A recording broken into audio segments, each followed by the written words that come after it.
Now 4:42, let's check in with Carly Yoshida for a look at your surf. Carly? Thank you so much, Leah. Still got some very big surf today on those north and west shores.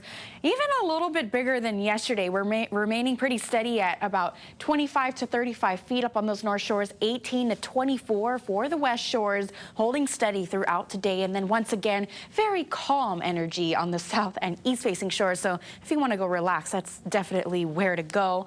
Now that's keeping a high surf warning in effect through 6 p.m. this evening. And depending on the conditions, it could be extended. So we'll let you know the latest as time goes on. Oh, sorry. Graphics a little bit messy, but we do have a high surf advisory for the west shores of the Big Island, as well as a small craft advisory. You can see all these light pink highlighted portions of our coastal waters through 6 a.m. on Saturday. So hazardous conditions in our waters, but you know, our weather is actually looking really nice. We're getting more changes through today. You can see there is still some moisture hovering over Oahu and Maui County this morning. That's expected to move more over Maui County, Big Island going into this afternoon and evening. So windward showers expected for them, and a drying trend for Kauai and Oahu through the rest of today, and especially going into our weekend with some cooler, drier air. Also, our breezes are back a little bit. We're seeing a moderate range today, 10 to 20 miles per hour. You can see that's a perfect breeze for us, and it's really going to help keep us comfortable. We've had some humid conditions this week, so that's going to relieve us a little bit. We're calling it partly cloudy for today. We'll still see some sunshine across the islands and showers, of course, like I said, for Maui County and Big Island. You can see that rolling in by lunchtime. 79 degrees is the daytime high for Kailua Kona. However, statewide, it's 78 degrees. So a cooler day than yesterday, and that yesterday was pretty cool already. So yeah, prepare for some cool, dry air, sprinkles over those windward and Mauka sections here and there. So prepare for that. And then going into this weekend, lots of sunshine in the forecast for our St. Patrick's Day holiday. It's also going to start to warm back up again at 81 degrees by Sunday. Sunshine to start us off next week as well. That's good news, and those moderate breezes, they are sticking around. So we're going to be nice and comfortable all the way into next week, which is really, really good news for our Aloha Friday. Let's send it back over to Danielle Tucker now with another look at our island traffic. Thank you very much. We've got an accident. This is up Meheula Parkway area, the 5100 block, or 51,000 block, I should say. That's on Meheula, and a tow truck is on the way. Coming in from, let's say, Mililani, all the way down into Honolulu, we've got just about a 28-minute drive. From Waianae, it's 38 minutes, and from Ewa, 27. From Hawaii Kai, still 18 minutes. From Kailua, 17. And from Kaneohe, just 16. Heading further, we're going to come from Kahuku. It's a 53-minute drive. And from Haleiwa, since you get to the H2 pretty quickly, it's a 40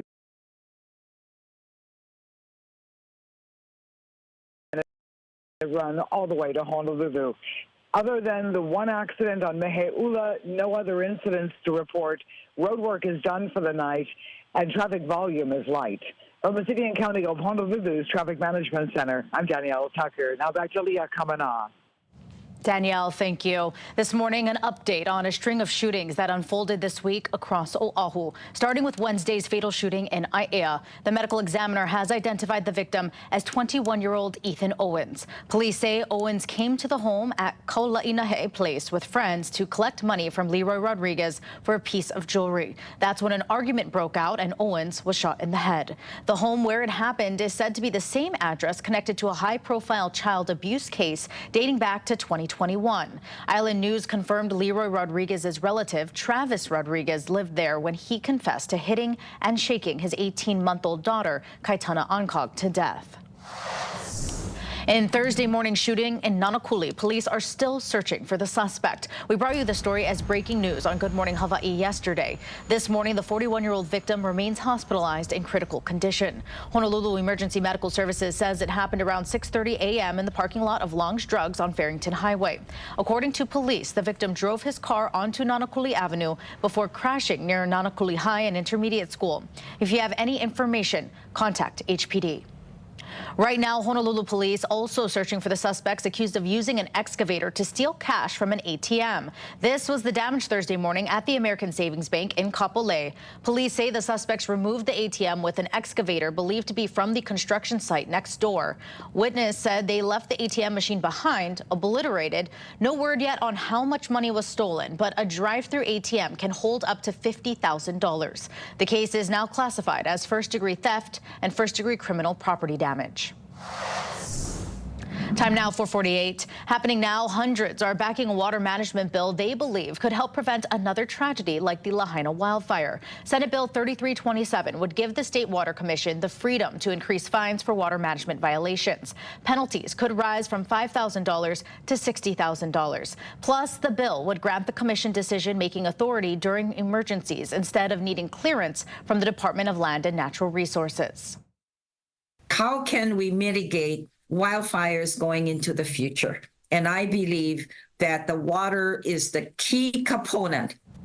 Bill backers argue this could expedite emergency response and improve water management for West Maui, where private purveyors control much of the water. The bill advanced beyond its first reading and now faces a hearing in front of the House Judiciary and Hawaiian Affairs Committee. And coming up in the next half hour, we look at another bill that comes in the aftermath of the Maui wildfires. Turning now to national headlines. New this morning out of Michigan. After about 10 hours of deliberations, a jury has convicted the father of school shooter Ethan Crumbley for not doing enough to stop his son from carrying out the deadly attack in 2021. The verdict could have far-reaching consequences. ABC's Lionel Moyes has more.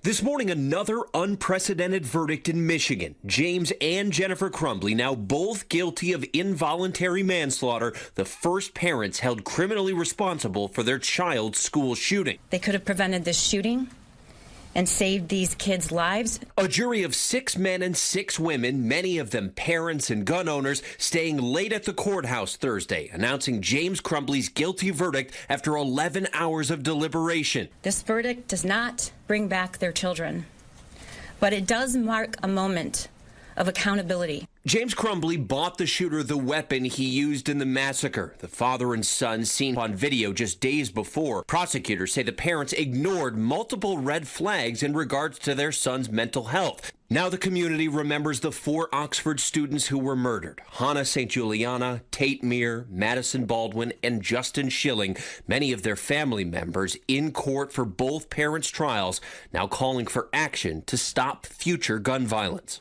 We can put people on the moon. We can build skyscrapers,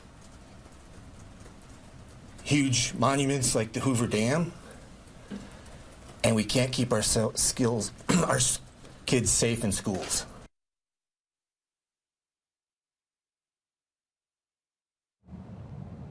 While you were sleeping, a widespread system outage forced McDonald's to temporarily suspend operations at thousands of restaurants around the world. The fast food chain says Friday's outages were not related to any cybersecurity event, but gave no further details. The outage affected restaurants, mobile ordering, and self-ordering kiosks. Countries affected include the U.S., Japan, United Kingdom, Australia, and Taiwan. Some restaurants took orders in person and then let the cooks know what to make. Well, still ahead on Good Morning Hawaii, the lucky winner of a family prize pack to the Super American Circus. Stick with us.